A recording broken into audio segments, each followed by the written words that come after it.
WhatsApp basics of partnership का ये 9th video है और आज हम टॉपिक डिस्कस करने वाले हैं पास्ट एडजस्टमेंट और adjustment after the accounts are closed.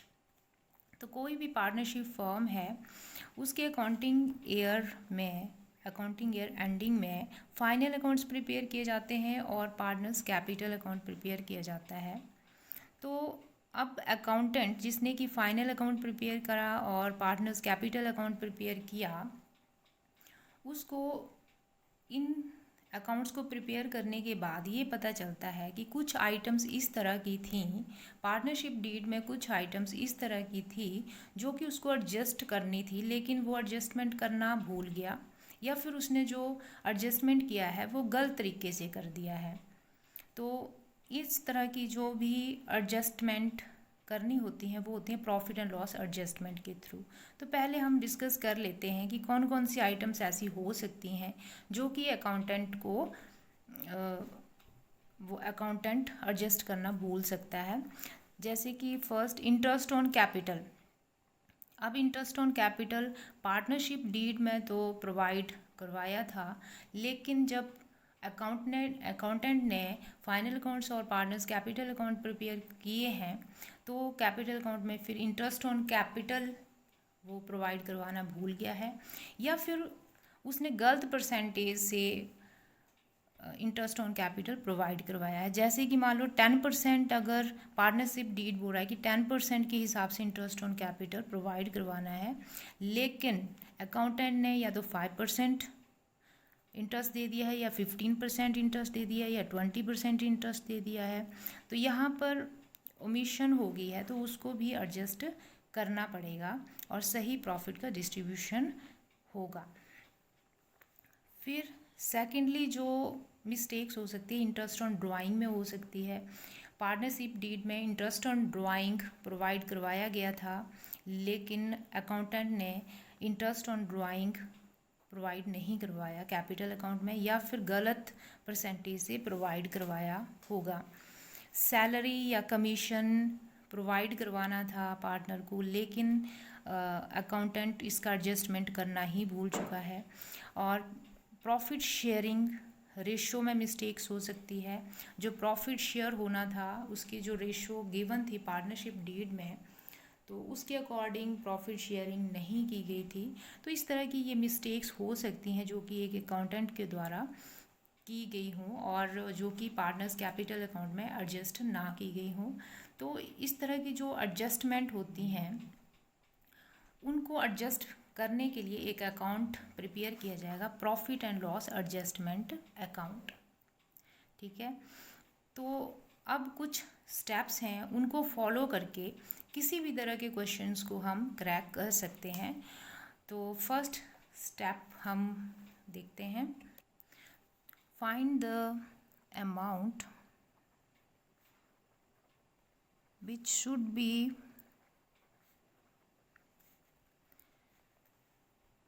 received या which should have been received। मतलब कि पहला स्टेप ये रहेगा कि जो कि हमें मिलनी चाहिए, which should have been received, जो कि हमें अमाउंट मिलनी चाहिए थी वो हमें फाइंड आउट करनी है फर्स्ट स्टेप में।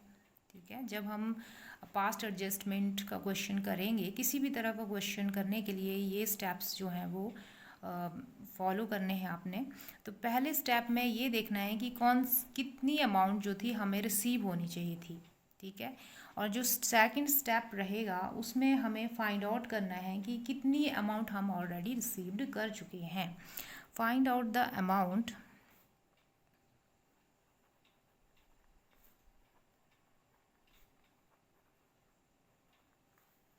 which already received। तो पहले स्टेप में हमें क्या रिसीव होना चाहिए था, ठीक है, और सेकंड स्टेप में हमें फिर ये फाइंड आउट करना पड़ेगा कि कितनी अमाउंट हम ऑलरेडी रिसीव कर चुके हैं। और जो स्टेप थर्ड रहेगा उसमें हमें कंपैरिजन करना है, मेक कंपैरिजन फर्स्ट और सेकंड स्टेप्स के बीच में, make comparison between first and second step, जो हमने ये फर्स्ट स्टेप और सेकंड स्टेप किया, यानी कि जो हमें अमाउंट रिसीव होनी चाहिए थी और जो सेकंड स्टेप जो हमें रिसीव हो चुका है ऑलरेडी, उन दोनों के बीच में हमें कंपैरिजन करना है और हमें ये फाइंड आउट करना है कि कौन सा पार्टनर जो है वो गेनर है। गेनर मीन्स कि किसको ज़्यादा अमाउंट मिल चुकी है, हु रिसीव एक्सेस अमाउंट। ठीक है, मतलब ऐसा पार्टनर जिसको कि ज़्यादा अमाउंट मिल गई है उसको कहते हैं गेनर। और हमें दूसरा देखना है कि कौन सा पार्टनर ऐसा है जिसको कि कम अमाउंट मिली है। तो थर्ड स्टेप में हमें कंपैरिजन करना है फर्स्ट एंड सेकंड स्टेप का। और जो थर्ड फोर्थ स्टेप रहेगा उसमें हमें एक एडजस्टमेंट एंट्री पास करनी पड़ेगी।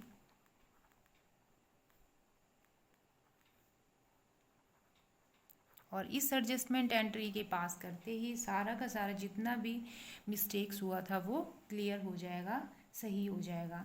तो ये जो एडजस्टमेंट एंट्री है इसमें हमेशा ही जो गेनर होगा, जो गेनर पार्टनर होगा उसको डेबिट करना है। ठीक है, और जो पार्टनर जिसने कि लेस रिसीव्ड किया है, जिसको कि डेफिशिएंसी हुई है, कम अमाउंट मिली है, उसको क्रेडिट करना है। तो गेनर तो मैंने बताया आपको, गेनर जिसको कि ज़्यादा अमाउंट मिल गई है उसको डेबिट कर देना है और जिसको कम अमाउंट मिली है उसको क्रेडिट कर देना है। तो एंट्री बनेगी gainer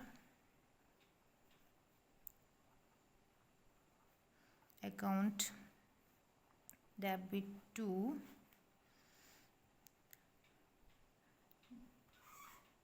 laser amount received partner, कुछ भी लिख सकते हैं, ये वैसे यहाँ पर नाम आएगा। ठीक है, या जो भी डेफिशिएंसी जिस पार्टनर को हुई होगी वो यहाँ आएगा, तो वहाँ पर उनके नाम देने हैं। तो जो गेनर पार्टनर होगा उसको डेबिट और जो जिसको कि लेस अमाउंट रिसीव्ड हुई उसको क्रेडिट करना है। तो अब हम इसको और ज़्यादा अच्छी तरह से समझने के लिए एक क्वेश्चन डिस्कस करते हैं। तो क्वेश्चन इस तरह से है, A and B were partners, A और बी दो पार्टनर्स हैं, sharing profit in the ratio of 3:2, यानी कि जो भी ए और बी को जो भी प्रॉफिट होगा, जो भी प्रॉफिट लॉस जो भी होगा उनको वो शेयर करेंगे 3:2 रेशियो में, 3:2 में। After closing the accounts on 31 मार्च 2020, अब अकाउंटिंग ईयर एंड में there Capitals were 2 lakh and ₹1 lakh. उनकी जो कैपिटल थी ए और बी की, अब फिक्स्ड भी लिखा हुआ साथ में, तो फिक्स्ड मीन्स कि ओपनिंग एंड क्लोजिंग कैपिटल जो है वो सेम है, फिक्स्ड का ये मीनिंग है। तो उनकी जो कैपिटल थी वो 2 लाख रुपए और 1 लाख रुपए थी। Their drawings during the year ₹20,000 and 10,000, और जो ड्राइंग थी वो 20,000 और 10,000 रुपीज़ थी। Profit for the year was ₹50,000, और जो प्रॉफिट था वो 50,000 का था। It was found that profit was distributed directly by the partners without providing interest on capital. तो बाद में अब पता चला अकाउंटेंट को कि जो डिस्ट्रीब्यूशन ऑफ प्रॉफिट हुआ था 50,000 रुपये का, वो तो उसने किया, लेकिन इंटरेस्ट ऑन कैपिटल जो है वो प्रोवाइड नहीं किया, करवाया गया। ठीक है, जो कि 5% पर एनम के हिसाब से प्रोवाइड किया जाना चाहिए था। तो जो कैपिटल है वो थी 2 लाख रुपए और 1 लाख रुपए। तो इन दोनों के ऊपर हमें 5% के हिसाब से इंटरेस्ट प्रोवाइड करवाना था, लेकिन इंटरेस्ट प्रोवाइड नहीं करवाया गया। तो अब इसके देखते हैं किस तरह से एडजस्टमेंट होगी। तो जो अकाउंटेंट है उसने किस तरह से डिस्ट्रीब्यूट किया होगा, देखो, जब उसने प्रॉफिट एंड लॉस अकाउंट बनाया होगा, ठीक है, तो प्रॉफिट 50,000 रुपीज़ इधर दिखाएंगे, ये profit and loss appropriation account. ठीक है, तो 50,000 का प्रॉफिट इधर आ गया, और जो डिस्ट्रीब्यूशन उसने सीधा ही कर दिया, इंटरेस्ट ऑन कैपिटल उसने प्रोवाइड नहीं करवाया। तो जो ट्रांसफ़र किया होगा उसने profit to profit transfer to the partners A and B, और जो रेशो थी वो थी 3:2 रेशो थी, यानी कि 50,000 को 3:2 रेशो में डिवाइड करेंगे तो आ जाएगा 30,000 एंड 20,000 रुपीज़, ठीक है। और ये 50,000 रुपीज़, यानी कि उसने 30,000 और 20,000 की रेशो में डिस्ट्रीब्यूट कर दिया था। अब हम देखेंगे जो हमने स्टेप किया अभी उसके अकॉर्डिंग देखेंगे। तो पहला जो स्टेप है क्वेश्चन को करने का था, हमने डिस्कस किया कि find the amount which should be receive. तो हमें पहले वो अमाउंट निकालनी है जो कि रिसीव होनी चाहिए थी। तो अब देखते हैं कि profit and loss appropriation account actual में किस तरह से बनना चाहिए था, ठीक है। तो इसके लिए हम एक एनालिटिकल टेबल बनाएंगे, लेकिन पहले थोड़ा सा रफ वर्क कर लेते हैं। Profit and loss appropriation account किस तरह से होना चाहिए था और हमने कर दिए इस तरह से जो अभी हमने डिस्कस किया। तो प्रॉफिट इधर आना चाहिए था बाय प्रॉफिट करके, वो तो सेम ही है 50,000 रुपीज़, लेकिन यहाँ पर इंटरेस्ट भी दिखाया जाना चाहिए था डिस्ट्रीब्यूशन में, इंटरेस्ट ऑन कैपिटल, ठीक है। तो इंटरेस्ट ऑन कैपिटल जो है वो 5% के हिसाब से दिया गया है क्वेश्चन में कि 5% लगाना है। 2 लाख के ऊपर 5% और 2 लाख के ऊपर और 1 लाख के ऊपर भी 5%। तो ए का बनेगा 2 लाख के ऊपर अगर हम 5% लगाते 10,000 रुपीज़, एंड बी का आएगा 5,000 रुपीज़ 1 लाख के ऊपर 5%, ठीक है। और ये हो गया 15,000 रुपीज़, ठीक है। अब बैलेंसिंग फिगर निकालेंगे और यहाँ पर 35,000 रुपीज़ का बैलेंस आ जाता, मतलब प्रॉफिट जो कि डिस्ट्रीब्यूट होना है तो पार्टनर्स के बीच में। तो profit transfer to A and B में 35,000 3:2 की रेशो में डिस्ट्रीब्यूट होगा। तो ये अगर 3:2 की रेशो में 35,000 को हम डिस्ट्रीब्यूट करते हैं तो 21,000 एंड 14,000 रुपीज़ आ जाएगा, ठीक है। तो अब हमें पता चल गया फर्स्ट स्टेप में कि हमें जो डिस्ट्रीब्यूशन होना चाहिए था वो 21,000 एंड 14,000 का होना चाहिए था, लेकिन जो डिस्ट्रीब्यूशन कर दिया अकाउंटेंट ने प्रॉफिट का वो 30,000 और 20,000 का कर दिया। तो अब एक छोटा सा एनालिटिकल टेबल प्रिपेयर करेंगे और एक एडजस्टमेंट एंट्री पास करेंगे, यानी कि ये जो फर्स्ट स्टेप और सेकंड स्टेप हमने किया इनको कंपैरिजन करेंगे, देखेंगे एनालिटिकल टेबल के थ्रू कि कौन सा गेनर पार्टनर है और किसको कम अमाउंट मिली है। तो ये एनालिटिकल टेबल है, यहाँ पर हम जो हमने कैलकुलेशन की वो लिखेंगे। अमाउंट दे शुड गेट, उनको क्या मिलना चाहिए था 21,000 एंड 14,000। तो लिखेंगे अमाउंट दे शुड गेट, ये partner should get, first step है ये। क्या मिलना चाहिए था, इंटरेस्ट ऑन कैपिटल कितना था 10,000 रुपये और 5,000 का, 5,000 का इंटरेस्ट ऑन कैपिटल है ये, ठीक है। और प्रॉफिट जो डिस्ट्रीब्यूशन हुई थी वो 21,000 एंड 14,000 की हुई थी। तो प्रॉफिट ट्रांसफ़र होना चाहिए था उनमें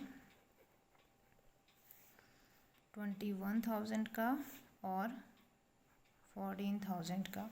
तो जो टोटल आएगा ये 31,000 रुपीज़ और ये 19,000 रुपीज़ आ गया। अब सेकंड स्टेप होगा अमाउंट रॉन्गली डिस्ट्रीब्यूटर। तो हमने ऊपर अभी निकाला है, देखो जो रॉन्गली डिस्ट्रीब्यूशन हुआ 30 एंड 20,000 का हो गया है। तो यहाँ होगा अमाउंट रॉन्गली डिस्ट्रीब्यूटर। तो कितना डिस्ट्रीब्यूट हुआ रॉन्गली 30 एंड 20,000, ठीक है। और अब इन दोनों का कंपैरिजन करेंगे। तो डिफरेंस आ गया 1000 का, ठीक है। यानी कि जो मिलना चाहिए था पार्टनर ए को, वो 31,000 मिलना चाहिए था, लेकिन उसको 30,000 रुपीज़ ही पहले मिले थे। तो 1,000 रुपीज़ उसको कम मिले थे पहले, ठीक है। तो वो उसको कम अमाउंट मिली थी, इसलिए इसको क्रेडिट करना है। और यहाँ पर मिस्टर बी जो पार्टनर है उसको 19,000 रुपीज़ मिलने चाहिए थे, जबकि उसको कितने मिल गए, 20,000 मिल गए थे रॉन्गली। तो अब 1,000 रुपीज़ उसको एक्स्ट्रा मिल गए थे, यानी कि ये जो बी है ये गेनर पार्टनर था और उसको ये 1,000 रुपीज़ जो है वो ज़्यादा मिल गए थे, इसलिए हम इस गेनर पार्टनर को हम क्या करते हैं, डेबिट करते हैं। तो एंट्री अब पास करेंगे बीज अकाउंट डेबिट, क्योंकि हमें पता है कि गेनर पार्टनर को डेबिट करना है जिसको कि ज़्यादा मिला था, और अब जो लेसर पार्टनर था उसको हमने क्रेडिट करना है। तो एंट्री पास होगी B's account debit to A's account with ₹1,000, 1,000 रुपये से एंट्री पास हो जाएगी और नरेशन आ जाएगी इस तरह से। तो इस तरह से एक एडजस्टमेंट एंट्री पास करके जो है वो सारा का सारा पीछे की जितने भी आइटम्स हमने मिस्टेक्स की थी वो क्लियर हो गई हैं। तो वीडियो को लाइक, शेयर एंड सब्सक्राइब करें, and thank you for watching.